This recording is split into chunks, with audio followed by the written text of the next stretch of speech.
Hi dears, അസ്സലാമു അലൈക്കും. Welcome back. നമ്മുടെ പുതിയൊരു വീഡിയോയിലേക്ക് എല്ലാവർക്കും സ്വാഗതം. കുറേ ദിവസത്തിന് ശേഷമാണ് ഒരു വീഡിയോ ഇടുന്നത്. ബ്രദറിൻ്റെ മാരേജ് ആയിരുന്നു. അപ്പോൾ മാരേജൊക്കെ കഴിഞ്ഞു, അതിന് സൽക്കാരം കാര്യങ്ങളൊക്കെ കഴിഞ്ഞു. അതിന് ശേഷമാണ് ഒരു വീഡിയോ ഇടാൻ പോകുന്നത് കേട്ടോ. അപ്പോൾ കുറേ ലാഗായിട്ടുണ്ട്. നമ്മളെ വീട്ടിൽ തന്നെ പരിപാടിയാകുമ്പോൾ നമുക്ക് വീഡിയോ കാര്യങ്ങളൊന്നും എടുക്കാൻ അങ്ങനെ ഒരു ഇത് കിട്ടിയില്ല. അപ്പോൾ അതൊക്കെ കഴിഞ്ഞു, എല്ലാം കഴിഞ്ഞു. സൽക്കാരവും കല്യാണം എല്ലാ സംഭവങ്ങളും റാഹത്തായിട്ട് കഴിഞ്ഞു, അൽഹംദുലില്ലാ. അപ്പോൾ അതിനൊക്കെ ശേഷം നമ്മുടെ ചെടീൻ്റെ അവസ്ഥയാണ് അത്. പറയുക, ചെടി നോക്കലില്ല, മഴയില്ല, അതേപോലെ വെള്ളം നനയ്ക്കലുമില്ല. എന്തൊക്കെയോ ആയിട്ടുണ്ട്. ചെടികളൊക്കെ പറ്റ വൃത്തികേടാണ്. പറയുക, ഒക്കെ അങ്ങോട്ട് എന്തോ ഒരു ഉണങ്ങിയ പോലെയൊക്കെ ആയിട്ടുണ്ട്. അപ്പോൾ അങ്ങോട്ട് നോക്കാൻ തന്നെ എനിക്കൊരു മനസ്സുണ്ടായിരുന്നില്ല. കാരണം എല്ലാം എന്തോ ഒരു അവസ്ഥയിലായി. പച്ചപ്പും കാര്യങ്ങളൊക്കെ നഷ്ടപ്പെട്ടു. ഇതൊക്കെ റെഡിയാക്കി എടുക്കണം. ആദ്യം വിചാരിച്ച് ഞാൻ ആവശ്യക്കാർക്ക് അങ്ങോട്ട് കൊടുത്ത് ഒഴിവാക്കിയാലോ. ഇതൊക്കെ കണ്ടോ, ഉണങ്ങിയ പോലെ ആയിട്ടുണ്ട് കേട്ടോ. ശരിക്കും ഇതൊക്കെ കുട്ടികളെ നോക്കണ പോലെ, കുട്ടികളെക്കാളും കൂടുതൽ വേണമെങ്കിൽ പറയണം. ആ രീതിക്ക് നമ്മൾ വളർത്തിക്കൊണ്ടിരുന്നത്. എന്നാൽ തന്നെ ചെടിക്ക് ഭംഗി ഉണ്ടാവുള്ളൂ. വെറുതെ ഒന്നും ഒരു ചെടിയും വളരൂല. അറ്റ്ലീസ്റ്റ് നനച്ചെങ്കിലും കൊടുക്കണം. വളം ഇട്ടിട്ടില്ലെങ്കിലും നനച്ചെങ്കിലും കൊടുക്കണം, എന്നാലേ ഭംഗിയിലുണ്ടാവുള്ളൂ. മൊത്തത്തിൽ മോശമായിട്ടുണ്ട്. ഈ ചെടിയൊക്കെ കണ്ടിൽ നിൽക്കണ ഈ സൈഡിലുള്ള ചെടികൾ പിന്നെയും വലിയൊരു കുഴപ്പമില്ല. നമ്മുടെ പീസിലേക്ക് വാടി കിടക്കുകയാണ് കേട്ടോ. സിറ്റ് ഔട്ടിൽ വെച്ച അഗ്ലോണിമ വലിയൊരു പ്രശ്നം വന്നിട്ടില്ല. പിന്നെ കുറച്ച് വെള്ളമില്ലാതെ കുറച്ച് നിൽക്കുമല്ലോ, വെയിൽ കൊള്ളുന്ന സ്ഥലം കൂടെ അല്ലെങ്കിൽ വലിയ സീനില്ല. ഈ ഒരു മീനിൻ്റെ അടിയത്തെ വെള്ളമൊക്കെ വറ്റിയാണ്, കുറച്ച് കുറഞ്ഞിട്ടുണ്ട്. നിറച്ച് നിൽക്കുന്നത് എപ്പോഴും ഫുൾ അലമ്പായിട്ടുണ്ട്. കാണുമ്പോൾ തന്നെ മനസ്സിലാവുണ്ടാവുമല്ലോ. ഒരു തുള്ളി വെള്ളം ചട്ടിയിലൊന്നുമില്ല. മണ്ണിൽ വെച്ച ചെടിക്ക് വലിയൊരു സീനില്ല, കാരണം മണ്ണിൽ നനവ് ഉണ്ടാവുമല്ലോ. പക്ഷെ ചട്ടിയിൽ കുഴിച്ചിട്ട് ചെടികൾക്കാണ് എപ്പോഴും ഒന്ന് ബാധിക്കുക. നമ്മുടെ കലാത്തികളൊക്കെ കണ്ടില്ലേ, ഇലക്ക ചുരുണ്ട് എന്തോ പോലെ ആയിട്ടുണ്ട്. അപ്പം ഇനി ഇതൊക്കെ ഒന്ന് ആദ്യം തൊട്ട് റെഡിയാക്കി എടുക്കണം. അപ്പം ഈ ഒരു ഏരിയ നമ്മുടെ സൽക്കാരത്തിന് വേണ്ടിയിട്ട് ഒഴിവാക്കിയതായിരുന്നു കേട്ടോ. ഇതൊക്കെ ഇന്ന് ഇങ്ങോട്ട് എടുത്ത വെച്ചാണ്.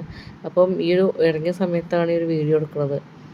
മുറ്റൊക്കെ ഫുള്ള് പുല്ല് നിറഞ്ഞിട്ടുണ്ട്. മണി പ്ലാന്റ് എവിടെയോ എത്തിയിട്ടുണ്ട്, നീണ്ട് എവിടെയോ എത്തിയിട്ടുണ്ട്.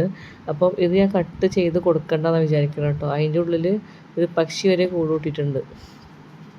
അത്രക്ക് അവസ്ഥ ആയിട്ടുണ്ട്. മണി പ്ലാന്റ് ഇങ്ങനെ നിൽക്കണം നല്ല രസമുണ്ട് കേട്ടോ. ഇങ്ങനെ നിൽക്കണം നല്ല രസമുണ്ട്. പിന്നെ ഇത് കുറേ മുന്നേ എൻ്റെ കയ്യിലുണ്ടായിരുന്നെ ഒരു സിങ്കോണിയത്തിൻ്റെ ഒരു വെറൈറ്റിയാണ് കേട്ടോ. എൻ്റെ ഒരു കയ്യിൽ, എൻ്റെ ഇവിടുത്തെ ഉമ്മൻ്റെ കയ്യിലുണ്ടായത്. ഉമ്മ മരിച്ചിട്ടിപ്പോൾ 10 വർഷമായി. അപ്പോൾ ഞാനിവിടെ കല്യാണം കഴിഞ്ഞ് വന്നിട്ട് 16 വർഷമായി. അപ്പോൾ അന്ന് അതിൻ്റെ മുന്നേ ഉള്ളൊരു ചെടിയാണത്. അപ്പോൾ ഇത് പോയിട്ടുണ്ടായിരുന്നു. അപ്പോൾ ഇപ്പോൾ ഇതിങ്ങനെ കണ്ടു ഇവിടെ അങ്ങനെ മുളച്ച് വരുന്നുണ്ട്. കുറേ ഉണ്ട് കേട്ടോ, ബാക്ക് സൈഡിലേക്കൊക്കെ ഉണ്ടായി. ഇതിങ്ങനെ തീരെ വെയിൽ കൊള്ളായിട്ടാണ് അതിലൊരു പച്ച കളറൊന്നും ഇല്ലാത്തത്. അതിൻ്റെ ബാക്ക് സൈഡിലേക്കും ഒക്കെ ഉണ്ട്, അപ്പുറത്തെ തൊടിയിലേക്കും അതിൻ്റെ അപ്പുറത്തേക്കൊക്കെ ചെടിയുണ്ട്. അപ്പം ചട്ടിയിൽ ചിലപ്പോൾ പറിച്ചത് ഇത്ര ഉഷാറായിട്ട് ചിലപ്പോൾ ഉണ്ടാവില്ല. അപ്പോൾ അത് അവിടെ തന്നെ അങ്ങനെ പടർന്ന് പിടിച്ചിട്ടുണ്ടായിക്കോട്ടെ എന്ന് വിചാരിക്കണം. കാണാൻ നല്ല രസമുണ്ട് കേട്ടോ. അപ്പോൾ ഇതൊക്കെ ഇതിന് മുന്നേ തന്നെ വീഡിയോയിൽ കാണിക്കണം എന്നൊക്കെ വിചാരിച്ചിരുന്നു, പക്ഷേ എനിക്ക് ടൈം കിട്ടിയിട്ടുണ്ടായിരുന്നില്ല. പിന്നെ വീഡിയോ ഇടാതായില്ലേ. അപ്പം ഇത് കണ്ടോ, നിറച്ച് പുല്ല് നിറഞ്ഞിട്ടുണ്ട്. നമ്മളൊന്ന് ചൂലിടാഞ്ഞാൽ അറ്റ്ലീസ്റ്റ് നടക്കെങ്കിലും ചെയ്യണം ഇതിലൊക്കെ. ഇവിടെയൊക്കെ ഫുള്ള് കാടായിട്ടുണ്ട്. അപ്പോൾ ഇനി ഇതൊക്കെ സാവധാനത്ത് റെഡിയാക്കി എടുക്കണം. പറയുക, ഇതിങ്ങനെ ആയിക്കഴിഞ്ഞാൽ പിന്നെ നമുക്ക് താല്പര്യം തോന്നില്ല. കുറേ പണിയെടുക്കാണ്ടാവുമ്പോൾ ഇറങ്ങിയാൽ അങ്ങോട്ട് ഇറങ്ങും, അല്ലാഞ്ഞാൽ ഇതിങ്ങനെ കിടക്കും. കല്യാണം ആഗസ്റ്റ് 13-ാം തീയതി ആയിരുന്നു കല്യാണം കഴിഞ്ഞിട്ടിപ്പോൾ കുറേ ദിവസമായി. പക്ഷേ അതിന് ശേഷം വരുന്ന സൽക്കാരം അങ്ങനെ പോക്ക് വരവ് അങ്ങനത്തെ സംഭവങ്ങളായിട്ടാണ് ഇത്ര നേരം വൈകിയത് കേട്ടോ. പിന്നെ വാച്ചവറൊക്കെ നല്ലോണം കുറഞ്ഞിട്ടുണ്ട്. ഇനി ഇൻഷാ അല്ലാഹ് ഒക്കെ ഒന്ന് സെറ്റാക്കി എടുക്കണം എന്ന് വിചാരിക്കുന്നുണ്ട്, ആഗ്രഹിക്കുന്നുണ്ട്. അപ്പം എല്ലാവരും സപ്പോർട്ട് ചെയ്യുക. ഇവിടെ ഡ്രാഗൺ ഫ്രൂട്ടിൻ്റെ കൊമ്പ് പൊട്ടി വീണതായിരുന്നു കേട്ടോ. അതൊക്കെ അവിടെ മുളയ്ക്കാനൊക്കെ തുടങ്ങിയിട്ടുണ്ട്.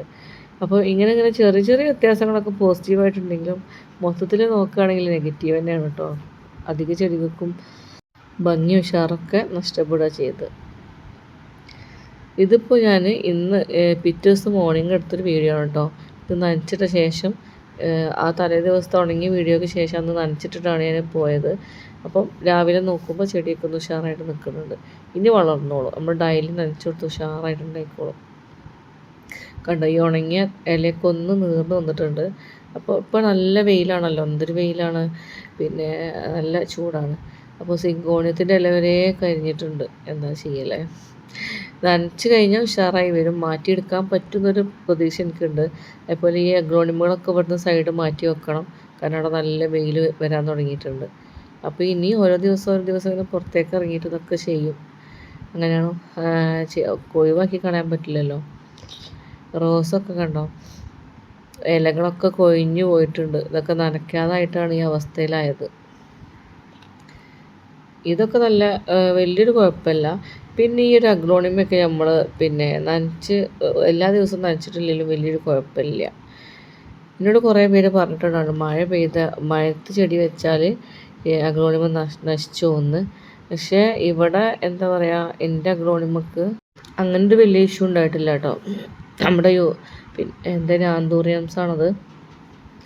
ഇതൊക്കെ വാടി കിടക്കുകയായിരുന്നു കേട്ടോ. അതൊക്കെ പിറ്റേ ദിവസമായപ്പോൾ ചെറുതായിട്ടൊന്ന് നീർന്നിട്ടുണ്ട്.